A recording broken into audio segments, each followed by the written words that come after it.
Hi, welcome to another episode of Girls Talk with Nicole podcast. My name is Nicole and I am your host. So before I'm going to start with this episode, if you're watching it on a video, you might be wondering, why am I sitting on the ground? Well, the reason for it is because summer has decided to come through to the Netherlands. And the thing is that my apartment gets so hot on sunny days that I can't sit anywhere else than the floor because, it's a little bit cold there. So that's the reason. And I kind of thought that maybe this setting is a little bit cute as well. Hopefully you enjoy it. And at the end of the day, I'm trying to make it slightly aesthetically pleasing, but at the end of the day, I presume that you came here to listen what I have to say this week, not to watch me specifically.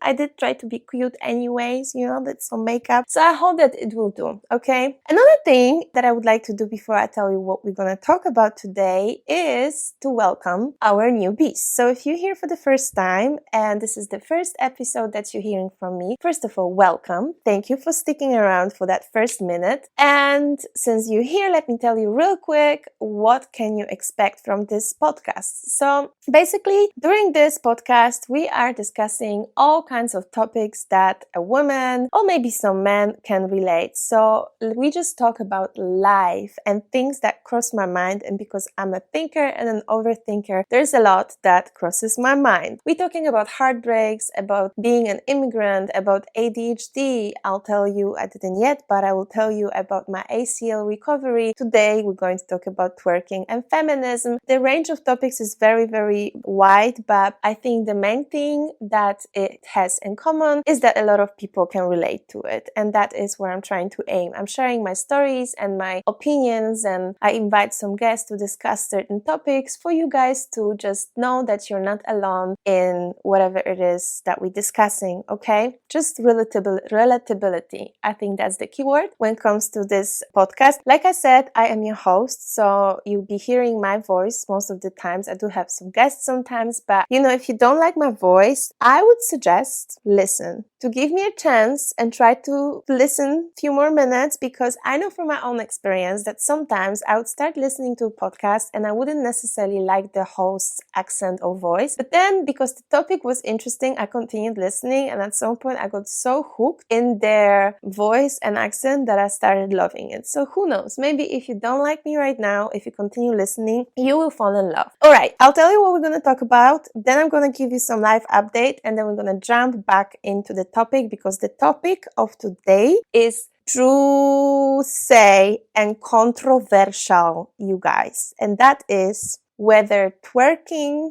and sensual dancing can be feminist. So if you follow me for a little while, you probably will recognize that topic, because actually this was the topic of my Bachelor thesis, which I have written a few years ago. And when I posted about it, of course, everybody was asking me questions about it. And I did promise that I'm going to make a YouTube video about it. And there we go. I think 2 years later, here you are. Not only you getting a YouTube video, but you're also getting a whole podcast about it. So I know, you guys, that sometimes I take my sweet time when it comes to fulfilling my promises, but I always come through, okay? And that is what matters. That's what we're going to talk about. I'm going to share with you the results of my thesis, and I'll try to throw here and there some of my personal insights and some updates that I have come across last 2 years. But before that, I want to share with you some live update, and that is PMS and PMDD. Because where do I start? Well, I noticed last few months that I get really, really depressed before my period. As in, I really noticed that my mood goes so low, and I hit this really rock bottom, and I found myself in this dark space where it's very difficult to think positively and have energy for anything. And when I started observing my body and how it fluctuates, I noticed that that happens specifically before my period and during the first few days of my period. So then I did a little bit of a research, and I actually am also diagnosed with ADHD. So I already have learned through the research of ADHD that women with ADHD have suffered a lot of times of mood swings, and especially before their period, that reinforces and makes life even more difficult. So you get really, really depressed. As in, maybe depressed is a wrong and too strong word to be used if you're not clinically diagnosed. But the thing is that women with ADHD tend to get very emotional and very anxious and just not well before their period. And of course, women who don't have ADHD might also experience those symptoms, as in they have PMS. But you have also something called PMDD, and that refers to premenstrual dysphoric disorder. And that is a severe form of PMS that includes intense emotional and physical symptoms. And it actually relates also to ADHD and to depression. So basically what I have learned, of course, is just Google research. I haven't been to a doctor about it yet. But basically, long story short, what I have learned is that if you're a woman with ADHD and you're suffering from PMS, you might experience very, very strong mood swings and dysregulation of emotions, especially before your period. And I think I have it. I mean, I don't want to be like self-diagnosed patient, but I really, really, really want to go to a doctor and speak about it because like I said, it's really scary, you guys, to be very honest with you, how I am feeling before my period, to the extent that sometimes I don't even recognize myself. Like I'm having such a dark thought sometimes coming through my head that it scares me, you know? And then I do notice that after period just poof disappears. And sometimes when I'm looking back in my journal, what I was writing, I'm shocked and scared, you know? So yeah, I think it would be actually quite interesting topic to discuss as a main topic of the podcast. Maybe I could invite some expert or somebody who has been experiencing it for a longer period of time and maybe found some ways how to deal with it or how to approach it. So stay tuned. And if you are somebody who has some expertise or if you know somebody who has some experience, please come through and maybe we can talk about it and share some tips with other women who are experiencing it as well. But for now, I just wanted to let you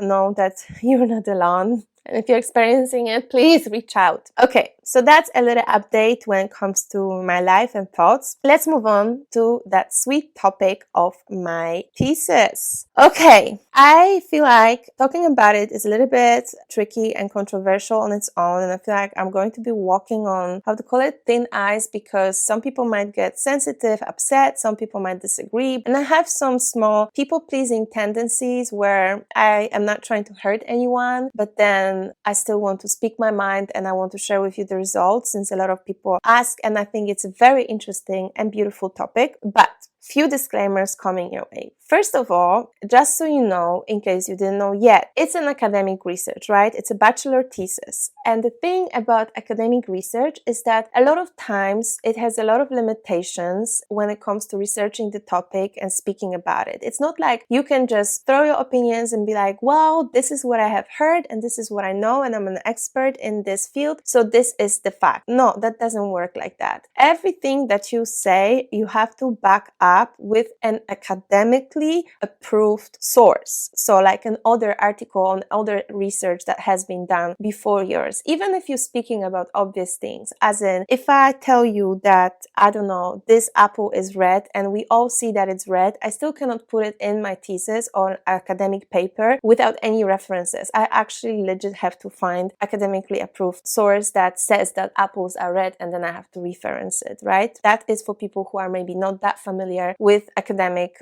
world. So that is something that I would like you to keep in mind when we're going to be talking about the results. And I can already tell you right now that it made it so much more difficult for me to research it because, as you can imagine, twerking or sensual dancing is not top 10 topic when it comes to academic research. So there was really few academically approved papers that I could use. Yeah, that's basically it. That it's something that hasn't been researched that much yet. There has been some research about it, thankfully. And also, obviously, feminism and feminist waves have been researched profoundly. So when it comes to that, I didn't have any issues. But yeah, that was very limiting. And there was a lot of sources that I came across on the internet that were very helpful, but they were not academically approved. Those were just some, I don't know, YouTube videos or some online articles, but not academic ones. So that made it very difficult and frustrating to the extent that I almost almost wanted to give up and change the topic, but my thesis supervisor was so passionate about that particular topic that I was researching that she did everything in her power to help me out and facilitate this research, which I'm very, very grateful for, because I am very happy that eventually I made it and I passed, and I have learned also a lot. So I'm very happy that she pushed me to do it. But girl, there were moments where I was crying my eyes out because of the frustration. So that's one thing, right? So you have to use those academic research papers. And then another thing is that an academic paper and research is not your opinion. You are researching a topic and then you have to write down what your research says. And a lot of times the conclusion or the findings, they might not be exactly aligned with what you are hoping you're going to find. So that's another thing that I really want you to be aware of, that it's not that simple.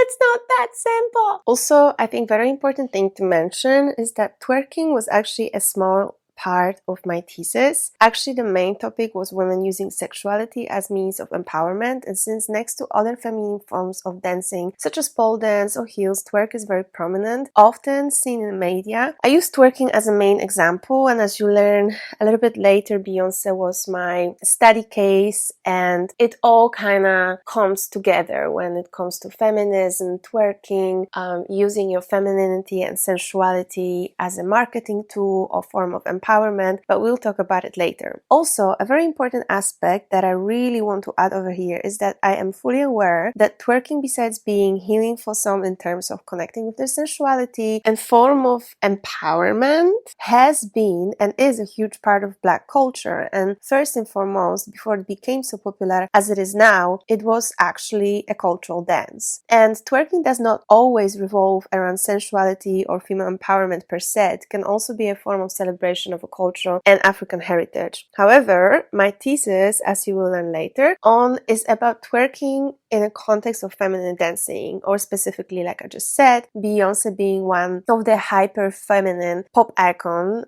who use their sex appeal as a form of empowerment. Lastly, it is my personal opinion only, you guys, but I think you can actually be a feminist by default and agree with the main feminist principles, but then you can also have some not exactly feminist behaviors or tendencies at the time, right? I mean, it is okay if you continue listening and you realize that what I'm saying puts you actually in non-feminist box, and in that particular context, because let's say you twerk on Instagram in a thong because you want to have a lot of followers and maybe you want to redirect them to some other private paid platforms to monetize on your body, right? Or on your sensual dancing. And I don't think you should be getting upset, because first of all, I am just explaining what I have learned while writing my thesis, and I think it's a very interesting topic, and it's not necessarily always my opinion, right? Second of all, a little reminder that I also shake my bounds on Instagram, so if I was judging anyone, it would be weird, right? Because I'm on the same boat and I also had that specific platform that we were talking about. And third of all, like I will explain later, feminism is a movement which evolves and expands with each wave. So what is considered anti-feminist and patriarchal right now, reinforcing patriarchal standards, who knows, maybe it will be considered empowering and feminist in the future, right? I feel like there was one more disclaimer that I wanted to make, but it kind of slipped my mind, so I guess it will come through as I'm speaking about it. But now let me tell you a little bit about my thesis, and I can already hear you screaming at the screen or at your speakers like, girl, why can't you just give a yes or no answer? It seems like a yes or no question. Is twerking feminist? Well, one would think that it is yes or no question, but it actually is not. But for the very, very impatient ones who are like, I don't want to listen to you for another 13 minutes ranting, let me just give you one sentence and then I'm going to elaborate for another 10 minutes about it, or maybe even longer. So the thing about twerking, right? I mean, I chose twerking, by the way, because it's such a, again, one would say controversial topic, especially in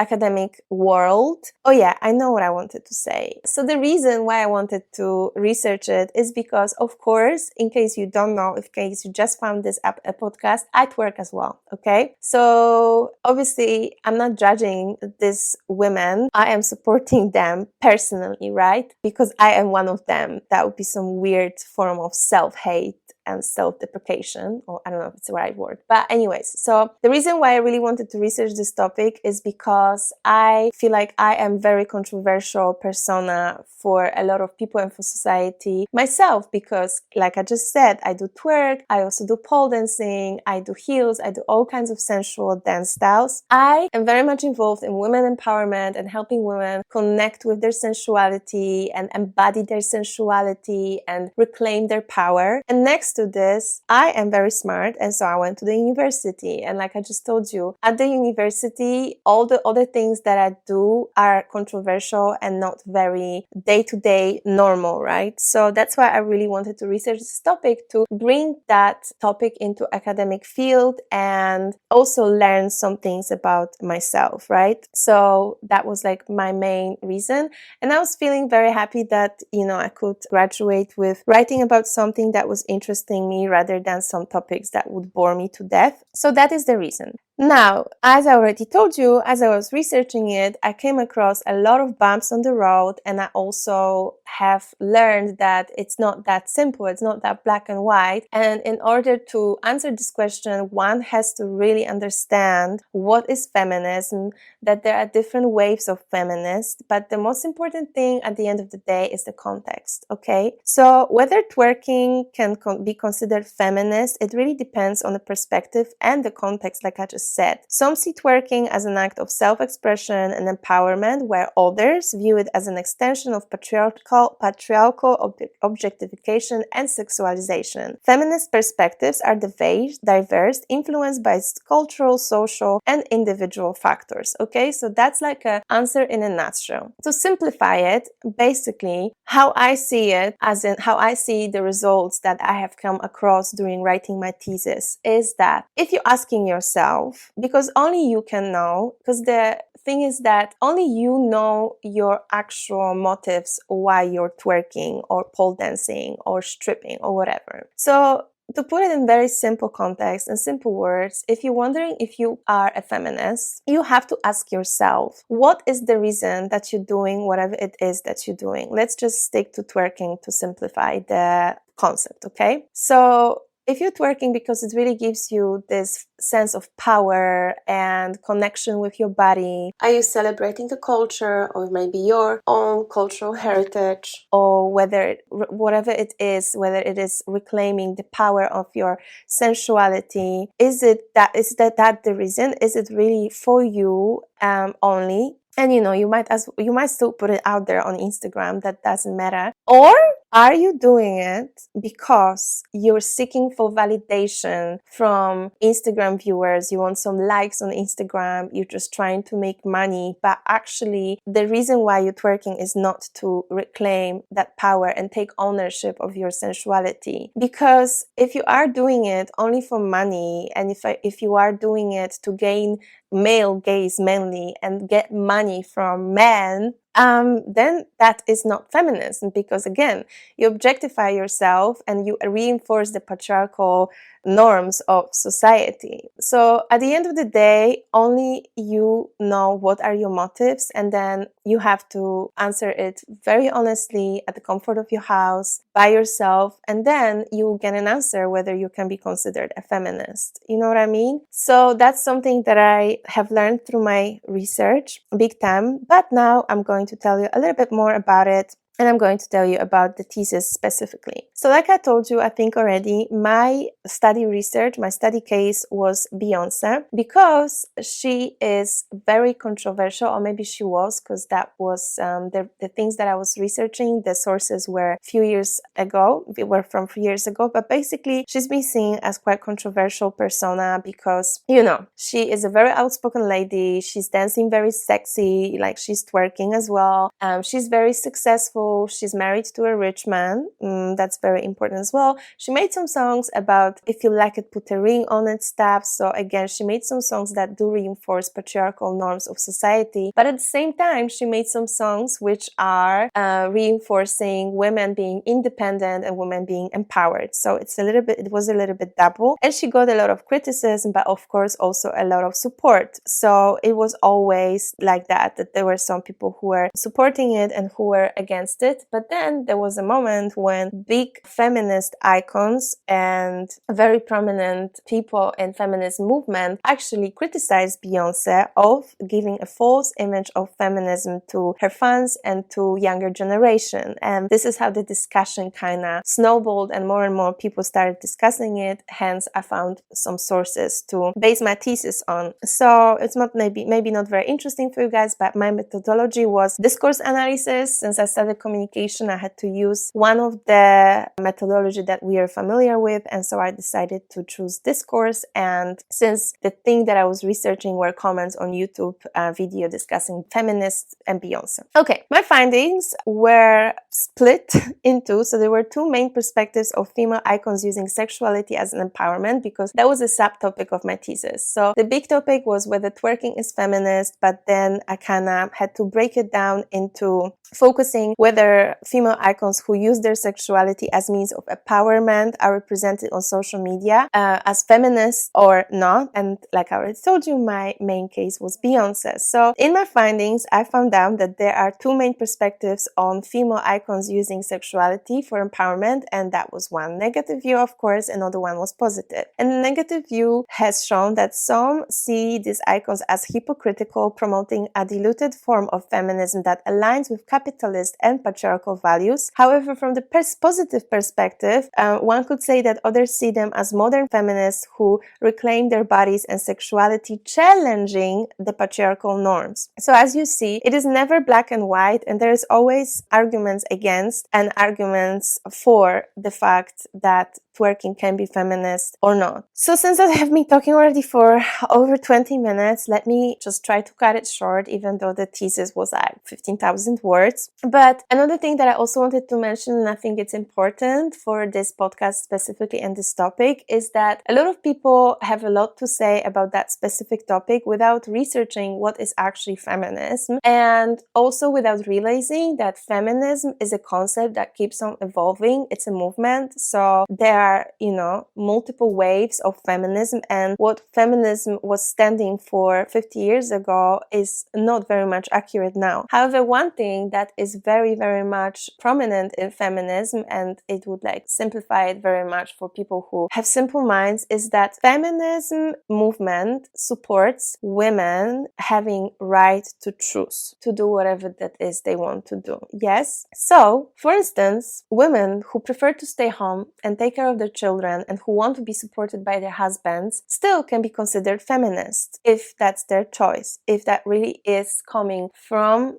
their own mind and their choices. And one could say that that can also be the same when it comes to twerking and being a feminist. If you are really choosing this form of dancing and you're doing it for your own entertainment, for your own empowerment, for cultural celebration, and you would do it, I think what really simplifies it and makes answer to this question very easy is whether you would do it for free. Well, because if the answer is yes, then clearly that is very much your choice, not influenced by any external factors. And then it's aligned with the principles of feminism. Voila, you have the simplest answer I could come up with. I feel kind of proud of this sentence. I think that would be it. I'm gonna post it on Instagram. But once the external factors are involved, like attention and validation on social media, money, it becomes more complicated, because then you're choosing to objectify yourself, whether it is through taking your clothes off or twerking in very explicit clothing with very specific angles of your camera. Then it becomes a little bit controversial and not that simple.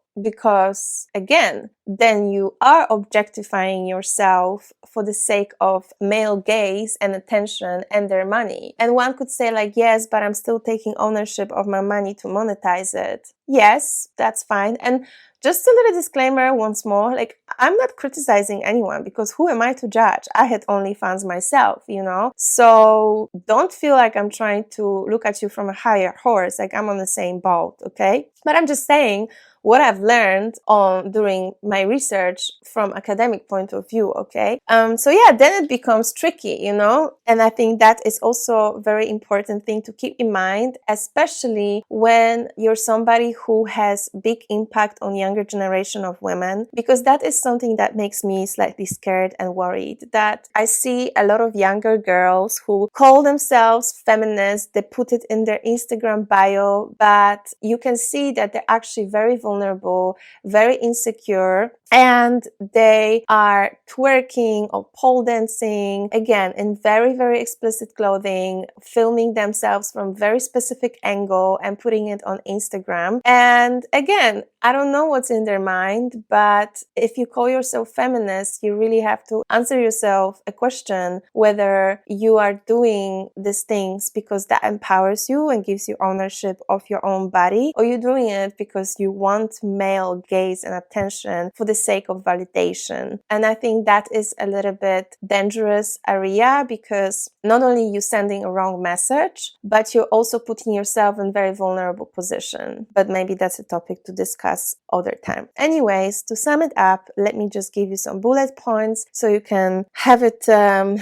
of organized in your head, because maybe I was ranting a little bit too long with too many side stories, and I really would like to make my point, because again, I think this topic is very important for me. So let me sum it up for you. I'm going to read my notes to make sense. So in summary, my thesis presents Beyonce as a complex figure who is interpreted differently depending on one's perspective on feminism and empowerment. So my thesis doesn't definitely label Beyonce as either feminist or not. Instead, it highlights the ongoing debate and controversy surrounding her as a figure in popular culture. Beyonce embodies a new type of feminist who does not fit traditional stereotypes, which sparks diverse opinion on her role in the feminist movement. And when it comes to twerking as a feminist, there are arguments supporting twerking as feminist and arguments opposing twerking as feminism. So the arguments opposing twerking as feminist would be sexualization and objectification, which refers to negative view on sexualization. Some feminists may see twerking as self-objectification, conforming to patriarchal structures that sexualize women's bodies for male pleasure. Another thing is the media influence, because twerking often appears in media promoting male pleasure and commercial exploitation,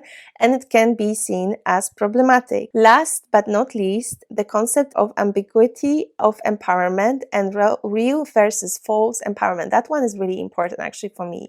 So there's this debate on whether it truly represents the twerking and being feminist, whether it truly represents empowerment if done within existing patriarchal structures without changing the power dynamics, okay? So those are the arguments opposing twerking as feminist, and here are the ones that are supporting it. So the first one is self-expression and autonomy. Here comes the concept of feminine for self-expression, and the fact that some people view twerking as form of self-expression where women make their own choices about their bodies, representing empowerment and autonomy. Also, it emphasizes women's control over their own bodies and their own sexuality. Another thing is challenging the social norms, where women rebel against those norms, and it can be seen as a fact of rebellion against conservative views and social norms that aim to dictate what women should and should not do. And also, yet again, very importantly, twerking is a form of cultural celebration, which again can be seen as a celebration of female and their culture outside of the sexualization of the dance and the patriarchal concept. I really have to learn how to pronounce this word properly. Patriarchal. Very difficult and useless word.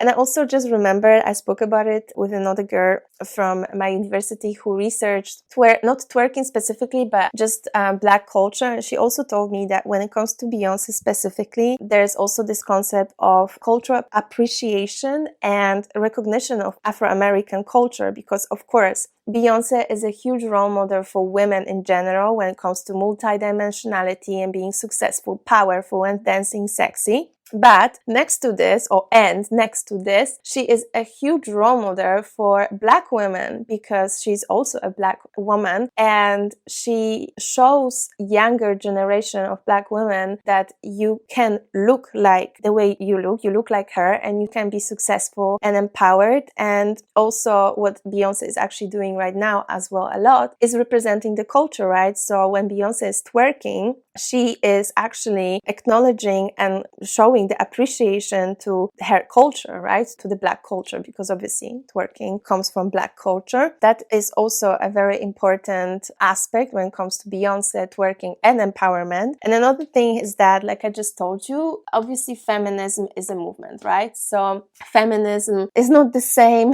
right now as it was 50 years ago. And one thing that has changed, for instance, is inclusion of Black women, because the first wave of feminism wasn't really that inclusive when it comes to colored women. So that also conforms to the fact that somebody like Beyonce is a very, very important role model who influences the new waves of feminism as a multidimensional woman, but also as a Black woman. So I think I have said enough. I hope that it gives you some food for thought. I'm trying to think like, how can I wrap it up, to be very honest. I feel like I got no words, but all in all, to be very honest, you guys, it was very, very interesting topic to be researching. I have learned really a lot about feminism and about how it works in academic world when it comes to research. And there were some things that I wouldn't necessarily agree with, but there were also things which kind of opened my eyes for certain concepts, and also who started some discussions with my friends, very interesting ones. Definitely interesting topic. Let me know what you think. Let me know what are your thoughts. Let me know what you learned. Do you think, after me talking about it for half an hour, do you think then that twerking is feminist or not? I don't know, you guys, if I actually said that. Oh no. But I actually, originally, I wanted to research whether a stripper can be feminist.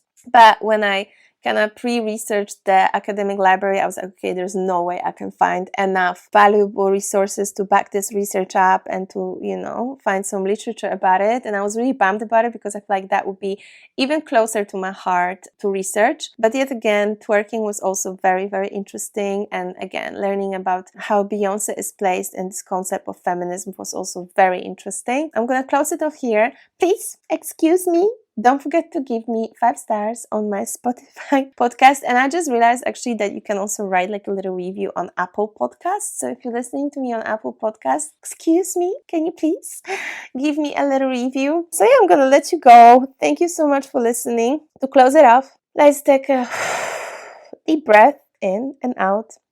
And actually, I want to give you some homework. I want you to, when you finish listening to this podcast, okay? I want you to grab your phone and I want you to write down 3 things that you really, really love about yourself. And it can be physical, but it can also be something about your personality. Because we're going to start a movement. We're going to start a self-love movement. And I'm going to bombard you with those kind of assignments every single week. Yes, and that would be number 1. So please be nice to yourself. Take a moment to do some breathing. Maybe, I don't know, go to a park for a walk. Sit down and write down 3 things that you truly love about yourself. And ask your friend to do the same. Let's start a little bit of a self-love movement. Okay, I'm going to let you go. Thank you so much for listening. Have a wonderful day. And I'll speak to you next time.